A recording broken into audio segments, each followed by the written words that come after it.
India got independence on 15th August 1947. Along with independence, it had to face many problems. In this video, let's revisit the past of India on the eve of partition and independence. The issues India had to face after British were forced to leave India were the integration of princely states into India, issues related to migration from other countries, formation of states based on languages, making of the Indian Constitution. So these were the problems that the newly formed India faced.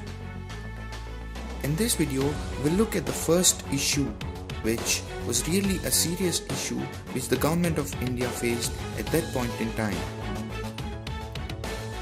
When British left India, the provinces which they administered earlier were known as British India, which became India, and within India's territorial boundary, the kingdoms which were ruled by the native kings were known as the princely states.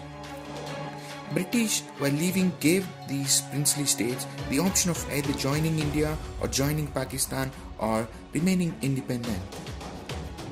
The option of the British to the princely states gave a lot of headache to the newly formed India and the government, as leaders like Nehru thought that this is a danger to the unity and security to the Indian nation. So, the task of making these native kings accept to join Indian Union was assigned to Sardar Vallabhbhai Patel. Patel had steel bones in him. He was not an ordinary tactician. He had the task of bending more than 550 princes. For this, he used three techniques on the native kings. First, asking them to join Indian Union voluntarily and get protected and enjoy the benefits of development that takes place.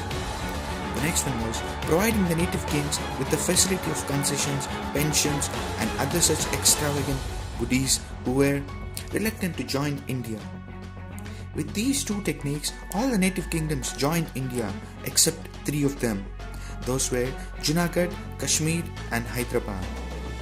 On these three native kingdoms, we had to use forts, the forts of the Indian army. What were the issues of these three princely states in not joining India? Let's revisit. Junagadh was a kingdom which was near the border of India and Pakistan in the present state of Gujarat with access to Arabian Sea. It was a small kingdom with a population of majority Hindus, but the king of Junagadh was a Muslim. He wanted to merge the kingdom into Pakistan, but the population of the state wanted it to be a part of India. As the king was making moves to merge it into Pakistan, the population called upon Sardar Patel, who was also a Gujarati, to stop the plan of the king and requested him to see to that Junagadh becomes a part of India. Being what he is, Sardar Patel sent the Indian army to annex the state of Junagadh.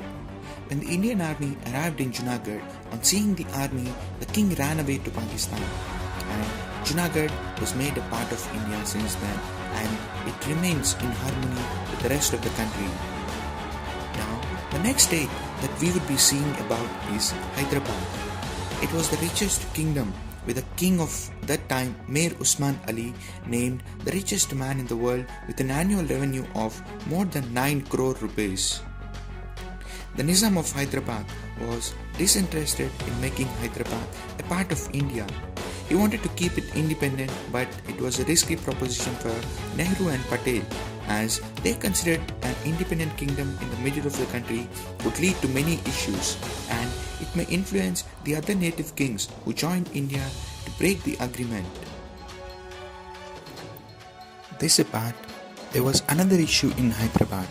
The king's private army, known as Razakars, were committing all sorts of unimaginable atrocities on the people of Hyderabad. So this led to massive communal tensions between the people of Hyderabad and the Razakars.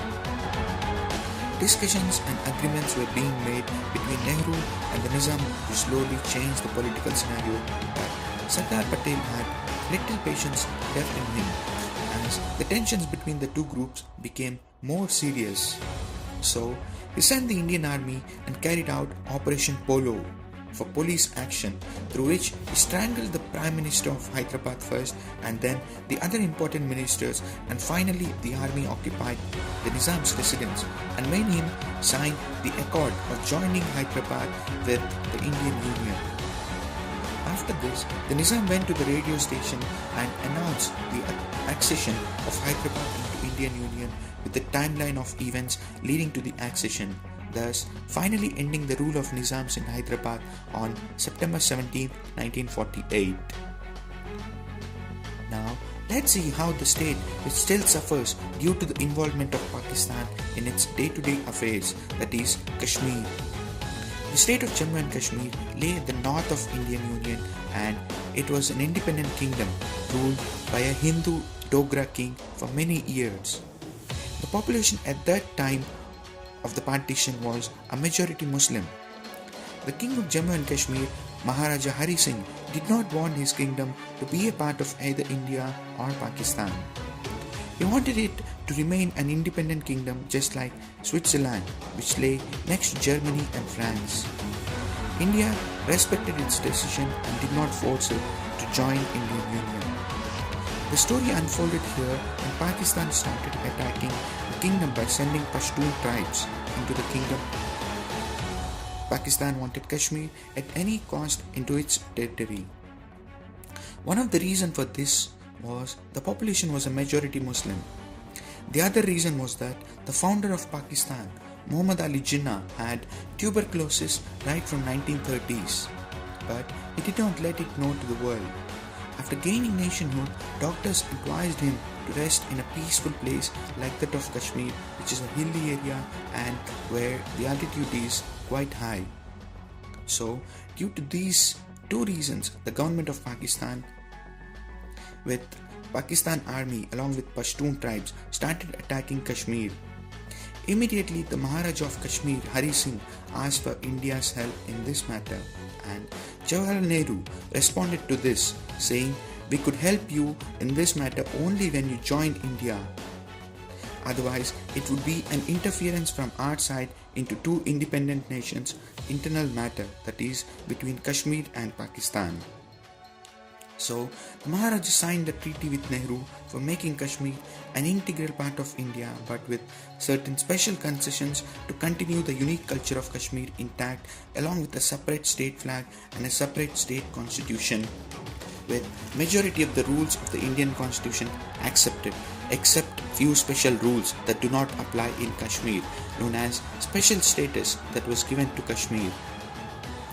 This ended India's integration of all the princely states into India, and Sardar Patel played an exceptional, unquestioningly commendable job into bringing more than 550 independent princely states into the Union of India. That's why he's called as the Iron Man of India, who had the iron will to keep India a united force to reckon with. After this integration of Kashmir, India fought 3 major wars with Pakistan. A number of skirmishes and provocations continue even till date from Pakistani army, and every year many Indian soldiers lay their lives in danger to protect this integrity of India and unity of our nation as one.